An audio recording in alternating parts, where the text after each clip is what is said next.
The Paradox of Divine Love and the Unified Theory of You by L.S. Larkey.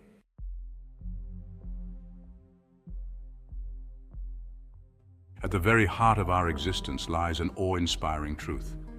We are endowed with the profound capacity to love.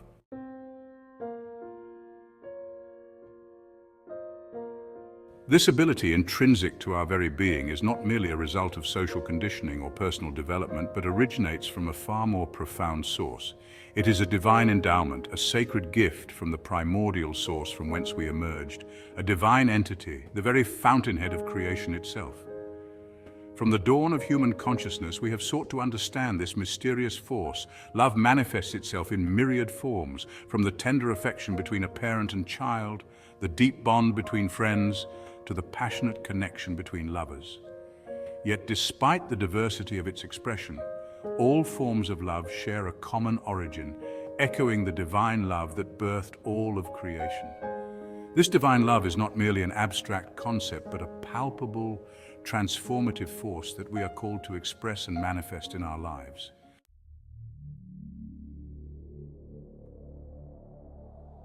However, amid our capacity to love, a paradox emerges, a profound mystery that challenges our understanding of love's very essence.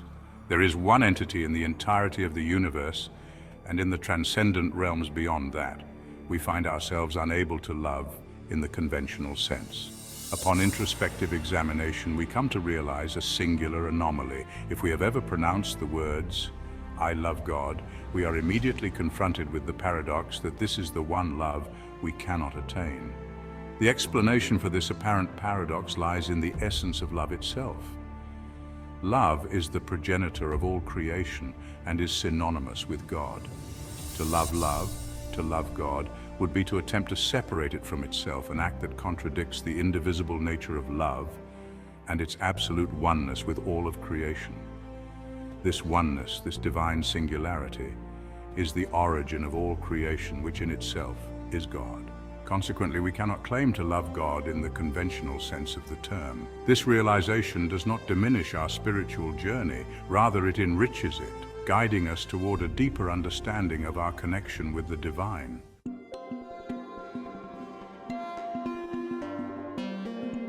To understand this paradox more fully, we must delve into the nature of divine love and its relationship to creation. Divine love is not an emotion or a state of being. It is the very fabric of reality. It is the force that binds the universe together, the energy that animates all life. In this sense, God and love are indistinguishable. They are one and the same. Therefore, to love God would be to attempt to love love itself, a concept that defies our usual understanding of relational dynamics. However, this paradox does not preclude us from experiencing the divine. On the contrary, it invites us into a deeper, more intimate relationship with the source of all love.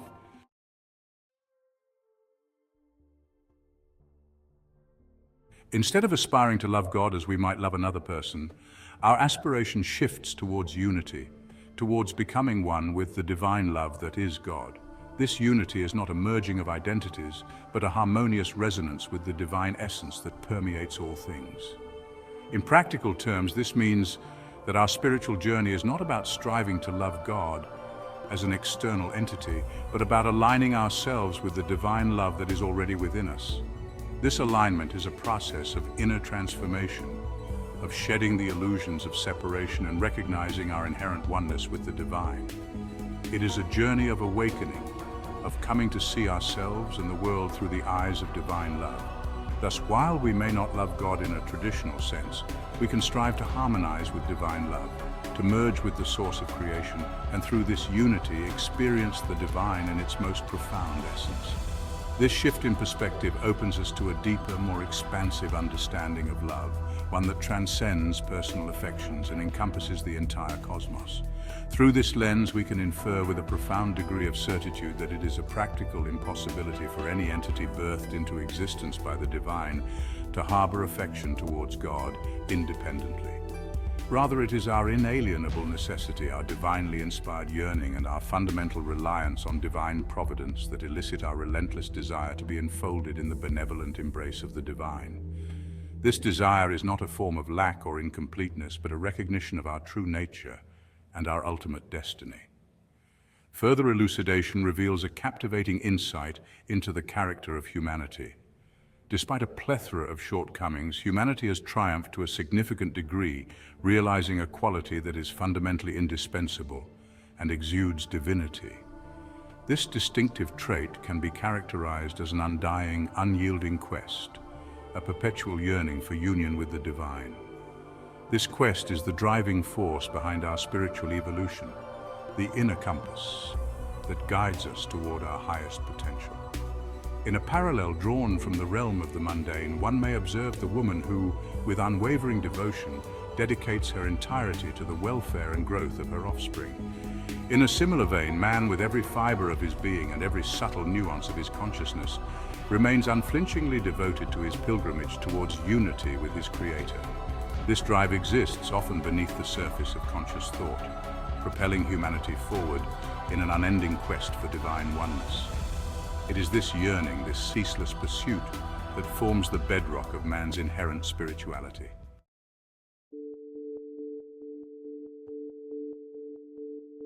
The concept of divine love and our quest for unity with it finds a profound echo in the teachings of various spiritual traditions. In Christianity, for example, the concept of agape, selfless, unconditional love, reflects this divine love. Agape is not limited to personal relationships, but extends to all of creation, embodying the very nature of God. Similarly, in Eastern philosophies, the notion of compassion and loving kindness, or metta in Buddhism, underscores the importance of aligning with the divine essence within and around us.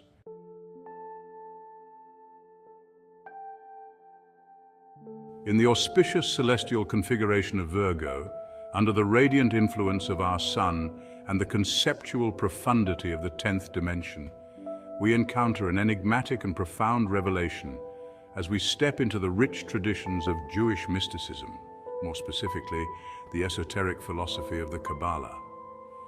The divine attribute of Malkuth is an integral part of this ancient wisdom, representing one of the 10 divine attributes, or sephira, within the intricate and spiritually charged diagram known as the Tree of Life.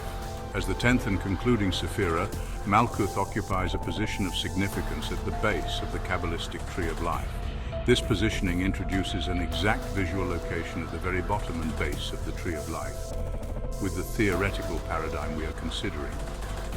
Although the specific definitions not only do not correspond, but rather the definition here means the complete opposite. In Hebrew, Malkuth is translated into English as either kingdom or sovereignty. Traditional interpretations of Kabbalah posit Malkuth as a symbolic representation of the physical reality we inhabit. This reality is envisaged as the final stage of the divine energy's extraordinary journey through the divine attributes represented by the sephira. However, within the confines of our current theoretical framework, the notion of Malkuth, or the kingdom, assumes a reoriented meaning. It emerges as the primal source of all divine emanations within our solar system matrix, contrarily portraying a beginning rather than an end. This reinterpretation of Malkuth invites us to see our physical reality not as a mere endpoint, but as a dynamic, ever-evolving expression of divine love. It suggests that our world, with all its complexities and challenges, is a sacred space where divine love continually unfolds and manifests. Our task, then, is to recognize and participate in this ongoing creation, to align ourselves with the divine flow and become co-creators of a reality infused with love. To comprehensively understand the nuances of the proposed theory, it is essential to delve into and elucidate the notion of sovereignty. Historically, sovereignty has been employed to signify the unassailable authority and prerogative of a governing entity, whether a nation-state or an autonomous institution, to govern without any external encroachments. At its core, sovereignty represents the jurisdiction to formulate and implement laws, standards, and protocols within a designated territory.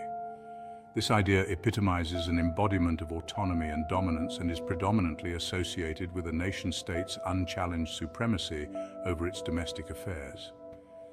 In the current discourse, however, sovereignty and the kingdom are adhered to in their most unadulterated form, symbolizing the fountainhead of energetic emanations originating from the 10th dimension. This cascade of energy flows upward through the 9th, 8th, 7th, and 6th dimensions. The term upward is used here contextually based on the provided diagrams.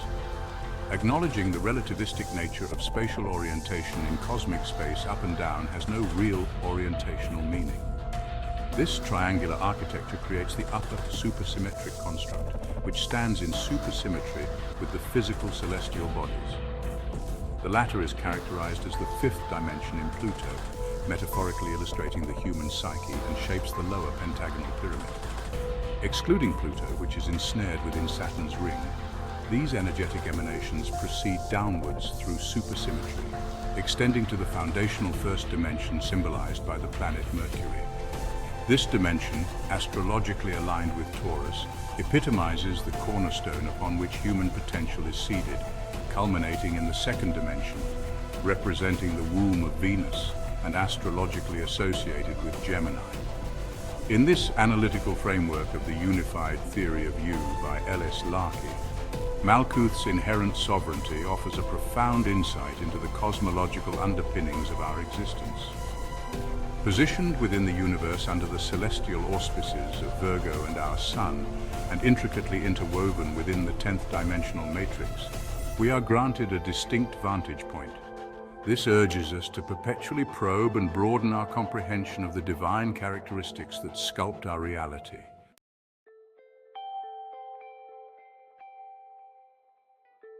In this analytical framework of the unified theory of you by Larkey, Malkuth's inherent sovereignty offers a profound insight into the cosmological underpinnings of our existence. Positioned within the universe under the celestial auspices of Virgo and our Sun, and intricately interwoven within the 10th dimensional matrix, we are granted a distinct vantage point. This urges us to perpetually probe and broaden our comprehension of the divine characteristics that sculpt our reality.